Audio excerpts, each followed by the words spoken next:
Now at 5, we have strong to severe thunderstorms rolling through tonight, then wintry weather for us tomorrow. I'll break it down for you.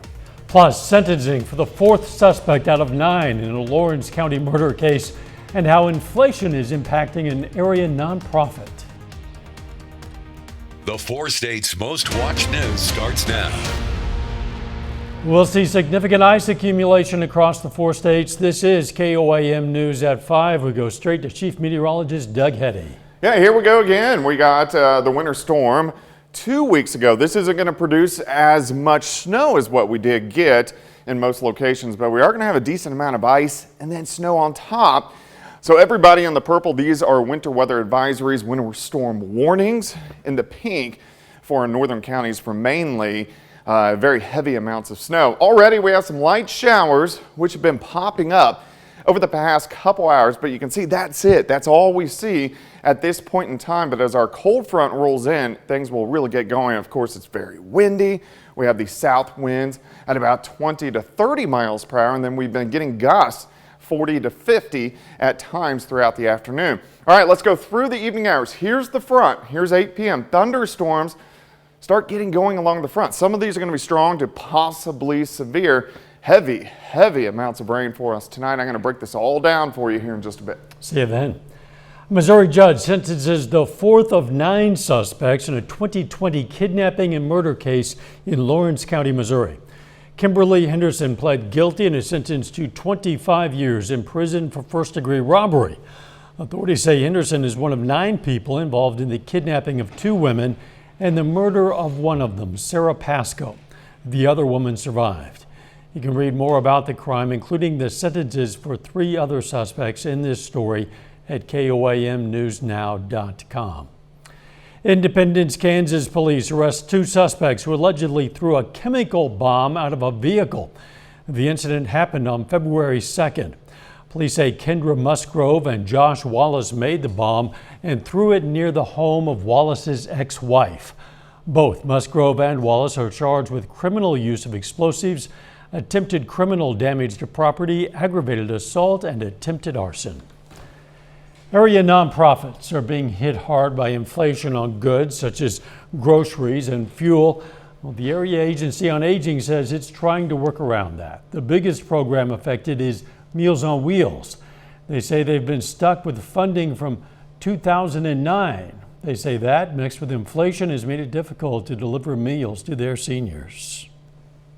Making sure we have all the components for the home delivered meals program, and it also includes maintenance on the trucks that we use to deliver those meals. So we got the fuel, the tires, all of that. We are stuck at 2009 funding from the state and the federal government. The agency says they've increased the amount of fundraisers per year to help with the costs of their services. Mercy Hospital in Joplin is changing its visitor restrictions to pre-pandemic policies, except when visiting COVID-positive patients. Hospital visitors will not be screened when they come in, but will still need to wear a medical-grade mask. Officials say the change stems from changes to Medicare and Medicaid services guidelines. The U.S. says Russia amassed more than 150,000 soldiers near Ukraine's borders, and those forces are prepared to attack at any moment. Russia is denying it plans to attack and says those forces have been participating in military exercises which are coming to an end. The Biden administration and NATO say they haven't seen real signs of de-escalation and say some troops are moving closer to the border. A new government report predicts sea levels will rise by as much as a foot on average along the U.S. coastline by 2050.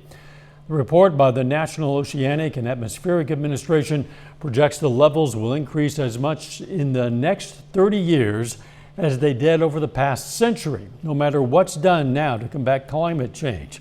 Bradley Blackburn reports. Along the Jersey Shore, new homes are being built on pilings to protect against flooding. So the water would run underneath. Chris Hines is a builder who has lived on Long Beach Island his whole life. Oh, the water's coming up high again. He says flooding like this has become more frequent. You can see over the years that the flooding has gotten worse in our area. by far. A new federal report predicts sea levels around the United States will rise up to a foot on average over the next 30 years because of climate change, caused in part by greenhouse gas emissions. The report also predicts that by 2050, moderate flooding, the kind that typically damages property, will occur 10 times more often. Single flooding event, one that now happens every 4 to 5 years on average in coastal communities in the southeast United States, will occur 4 to 5 times per year.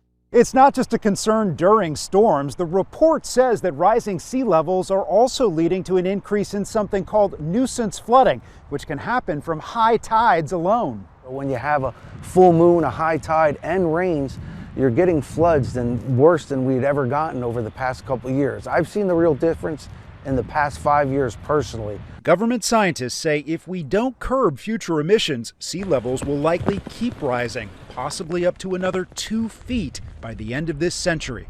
Bradley Blackburn, CBS News, Long Beach Island, New Jersey.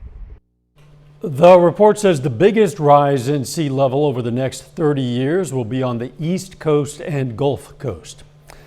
Still ahead, the importance of discussing finances. Than ever, parents are talking with their kids about money. I'm Naomi Ruckham with advice from the experts on how to have these conversations and when. And next in Health Watch, what a new report shows about vaccine hesitancy among Americans. At Affordable Dentures and Implants. Topping today's Health Watch, a new study from the CDC finds twice vaccinated pregnant mothers had babies that were far less likely to be hospitalized for COVID-19. The study, spanning from last July through January, tracked babies fighting COVID in 20 U.S. hospitals and found 84% of them had unvaccinated mothers. Many Americans remain hesitant to get the COVID-19 vaccine, especially in certain parts of the U.S. Well, now new research shows vaccine hesitancy is dropping much faster among Black Americans than among white Americans. Reporter Laura Podesta has details. Jennifer Saunders was skeptical at first about getting the COVID-19 vaccine. You know, as I'm sure everybody was, because I really didn't have a lot of research knowledge about it. So she attended some events in her community to get more information about COVID. It could actually be more deadly to a person with underlying conditions, especially like diabetes, because it could have affected me a totally different way if I were to get it without the vaccine. A new study from Ohio State looks at COVID-19 vaccine hesitancy among Americans.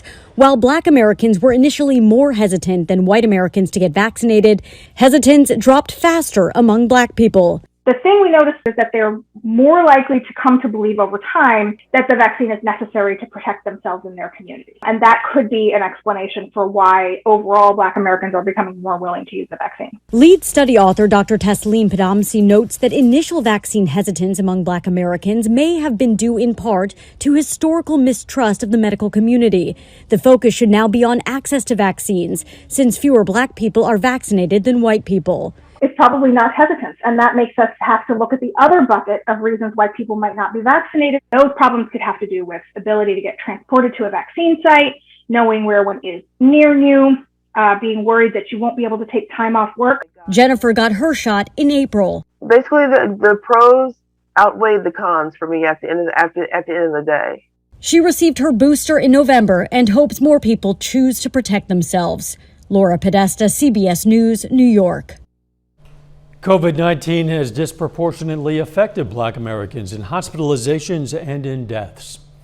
The number of people being diagnosed with stage 4 breast cancer during an initial screening jumped significantly during the pandemic. That's according to a new study in JAMA. Researchers also found the number of people initially diagnosed with stage 1 cancer fell, indicating patients put off preventative visits. Scientists say they've created a robotic fish that swims like the heart beats. Harvard University researchers teamed up with Emory University researchers to create the first fully autonomous biohybrid fish. The artificial fish was made from human heart cells. It's able to move because it recreates the muscle contractions of a pumping heart. Scientists believe this technology will help them study heart conditions like arrhythmia and could one day lead to them being able to build an artificial heart. And that is a look at today's health news. A little bit later, our pet vet on call. Hi, I'm Dr. Eva Jude from Parsons Pet Hospital. Coming up, we're going to talk about ice melt and your pet. Plus, we're going to get some ice as we head into the next 24 hours. We'll break that down for you coming up. At Johnson Floor and Home, we...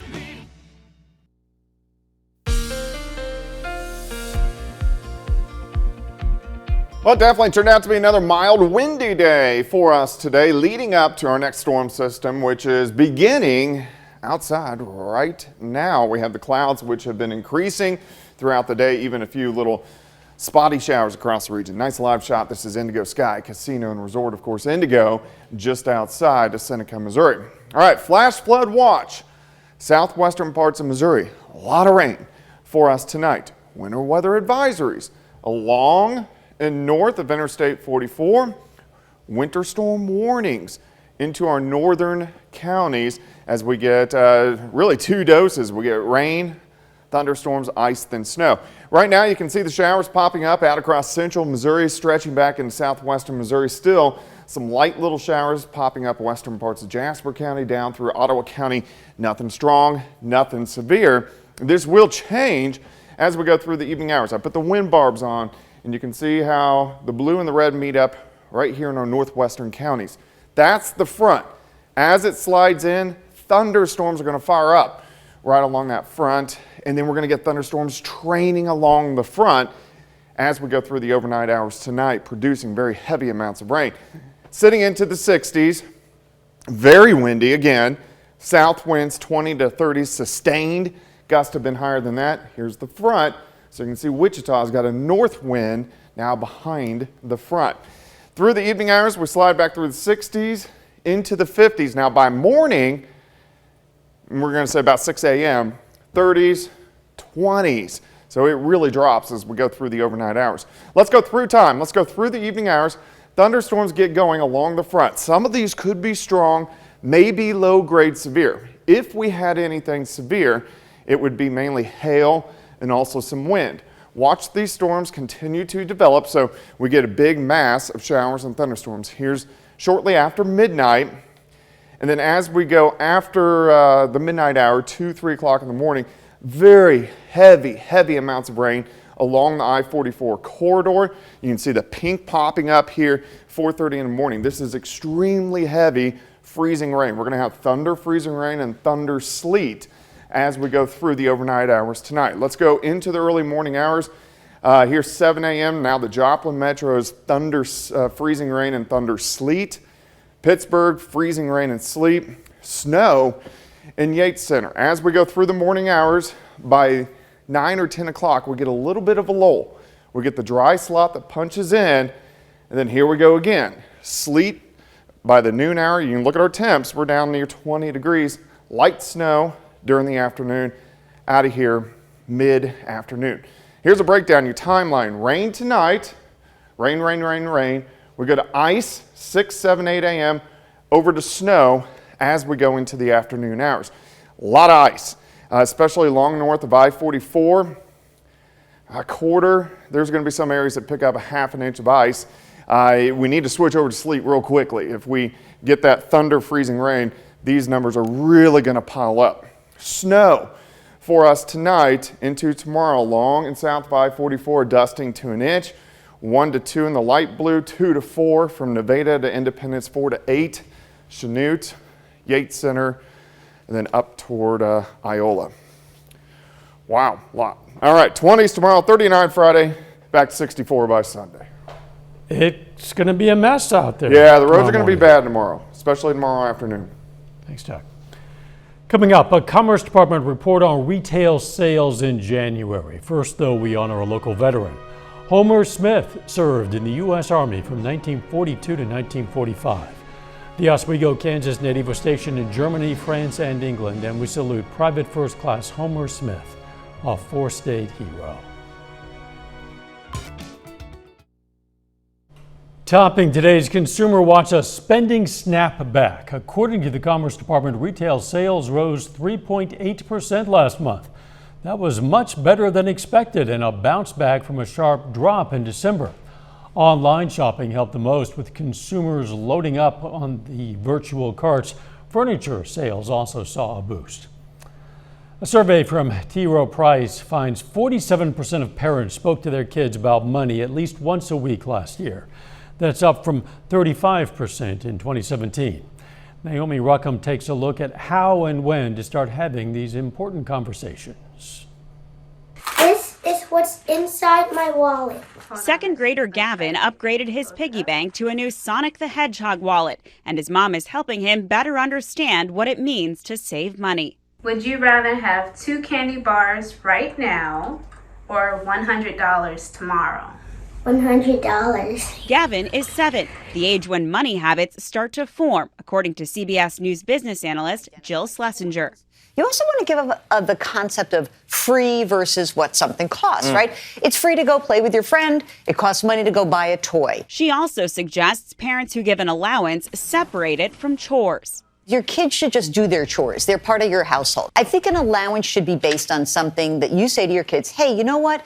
I would buy you these things. They are frivolous things. They're fun things. And I'm going to give you the money to make those choices. In the teen years, Schlesinger says money conversations should be about college costs and saving for it, along with understanding credit cards and debt. Young adults should focus on budgeting, student loan repayment, and monitoring their credit score every year. You can spend this amount of money and that's your budget. 10-year-old Lucy is already thinking about college.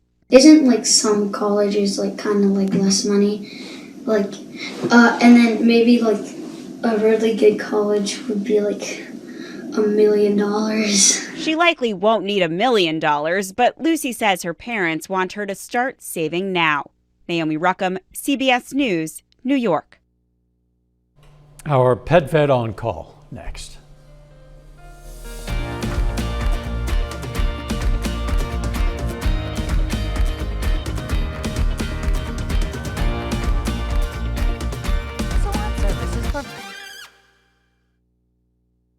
Up next on the CBS Evening News, an investigation into claims of toxic drinking water at an American military base.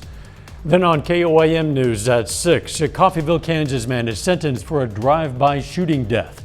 Plus, we're going to have more on how inflation is impacting an area nonprofit, and it's rivalry night for Pitt State and Missouri Southern basketball. Sports director Jacob Leonard's going to be there live. Stay with us for the CBS Evening News and then KOAM News at 6.